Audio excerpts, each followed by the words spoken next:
Right now, the FDA is meeting to talk about a third dose of the Moderna vaccine. However, the possible booster shot is already hitting a roadblock. Good morning. Thanks so much for joining us here on Up with KREM. I'm Tim Pham. The FDA says the latest data from Moderna does not meet all the criteria needed for approval. It says mainly because Moderna's vaccine effectiveness remains strong, even 6 months after getting the second shot. The FDA could have a decision within days when the CDC will weigh in. The FDA will meet again on Friday to talk about a booster for the Johnson & Johnson vaccine. Then on October 26th, it could decide whether to approve Pfizer's COVID vaccine for kids ages 5 to 11. We will have much more on this as it happens, and we'll bring you updates throughout our show this morning. All right, taking a live look outside, what you can see or maybe not see right now. If you look under the lights there, you can see there is some patchy fog as we wake up on this Thursday morning, especially further north. So let's get outside to meteorologist Jeremy Legoo in the Outdoor Weather Center. And Jeremy, you're saying this is mainly affecting folks closer towards Deer Park and 9 Mile? Yeah, that's kind of the way this is going right now. I wouldn't be surprised if it spread out a bit more, but early on this morning, we've got light wind, relatively, and cool temps. We're down to freezing here in town. So if you have some wet spots on the road, just kind of beware that some of that might ice over. But for the most part, it is that patchy fog. Now, we are seeing improvements in Deer Park, but things starting to get worse over in Post Falls and Coeur d'Alene and up toward Hayden and Rathdrum. So just kind of know that that's going to be the way this goes. Kind of moves around as we head through the morning. Deer Park, and you're up to 7, Coeur d'Alene down to 3. We're about at 3 miles in West Central right now, so really depends on where you are. 31 in Coeur d'Alene, 32 in Spokane. Notice Moses Lake and Ritzville near 30 degrees early on this morning. It's cool temperatures, and those take us into the morning, so bundle up. It's a chilly one. Later on this afternoon, we'll see temps try to climb as we see a couple of lingering showers back behind yesterday's storm and moisture. We'll see a couple of those lingering showers. Some might even hit us here in Spokane, so expect some light shower activity. For the most part, it's mostly cloudy and cool later on today. We're warming, quite a bit warmer than where we were yesterday. We're shooting for near 50 later on this afternoon, but it's a cool one that gets us there. So another cool fall day.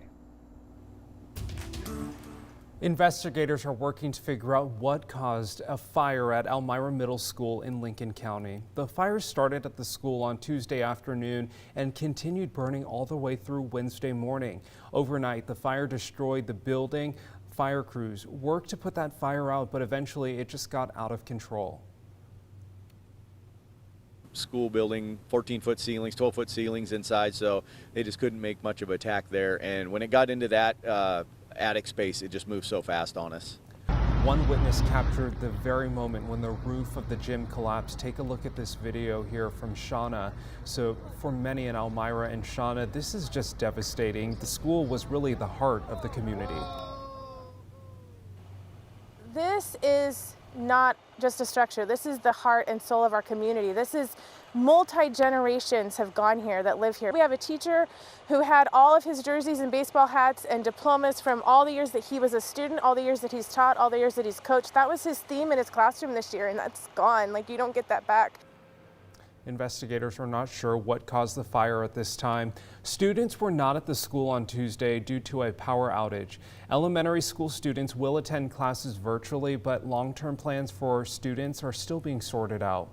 Microsoft will be replacing every Chromebook lost in the fire, and the Columbia Basin and Innovia Foundations are fundraising money for the school. And an anonymous gift of $30,000 was actually donated to assist in the recovery efforts to the school. And if you would like to support the Elmira community, you can text the word HELP to 509-448-2000, and we will send a link right to your phone. And I turned around and he pushed me, and then I pushed him back. And he got close, and he punched me, and then he has continued from there. I had taken his glasses off him to try and get him away. The assault of a transgender student at a Spokane middle school was caught on video on Tuesday. The victim's mother is now demanding answers about what led up to that fight. They're honestly slapping each other. The video shows punches being thrown as a circle of students watch on. KREM 2 spoke with the victim and his family. His mother worries how her son's identity played a role in the fight. Spokane police say they take hate crimes very seriously and no one is in custody as of now. Police did forward a 4th-degree assault charge to prosecutors. We're already being bullied, and then on top of it. And the conversation that we have always had about these kind of issues is to walk away, not make yourself a target, not be, like, especially when you're alone and not with family, because we've, he's gone to the mall a few times, taken, wearing sweaters that are promoting, identity. And, I'm like, you need to be very careful. Like, this is not an issue that if your family's not there to protect you, you can just, be yourself without worrying about even adults, coming after you. KREM 2 reached out to Spokane Public Schools. In a statement, they say SPS takes any incident involving student conflict very seriously. We are investigating what has occurred and will work to partner with all parties involved. Kootenai Health continues to treat more than 100 COVID patients per month. 41 patients are in the ICU, with at least 12 of them are on ventilators. Kootenai Health is running 4 ICUs, with 2 of them dedicated to COVID patients. Kootenai is still not doing elective surgeries as they are under crisis standards of care. This led to delays in accepting patients from rural areas. I really don't know in the end if we'll ever know how many people in this area have died because of inability to get care, especially in some of these critical access hospitals when you delay care significantly to get those patients transferred. They're already quite a ways away from a major medical center. Kootenai Health Chief Physician Executive says they are trying to focus on the morale of healthcare workers and provide resources to boost spirits. It is time for your morning rush. More news in less time. Coeur d'Alene police are still looking for a missing, endangered woman. 62-year-old Sharon Archer was last seen by her husband in late September. Police consider her endangered due to a medical condition. Both police and her family don't know where she is, and they say she has a history of becoming easily disoriented. Anyone with information about her whereabouts should call Coeur d'Alene police. Spokane Public Libraries will now offer free menstrual hygiene products in each of their library restrooms. A library spokesperson says they partnered with a woman-owned company called Aunt Flo to provide tampons and pads in dispensers available to anyone who needs them. SPL says they believe providing free menstrual hygiene products will alleviate stress for those experiencing what's known as period poverty.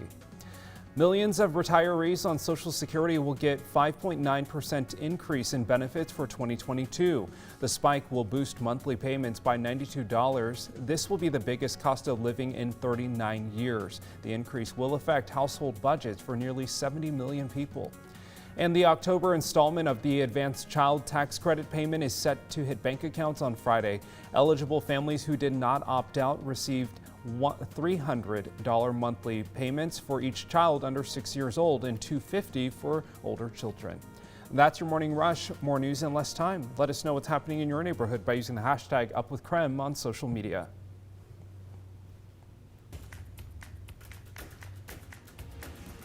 One Spokane businessman is taking it upon himself to send the city homeless hotspot reports, why he thinks it will make people experiencing homelessness seek the resources they need. The commitments being made today are a sign of major progress in moving goods from manufacturers to a store or to your front door. President Biden is working to address supply chain issues that are driving up prices across the country. And Seattle Port cargo ships are now working overtime to make sure supplies get unloaded. And as we head into the weekend, temperatures make a big rebound.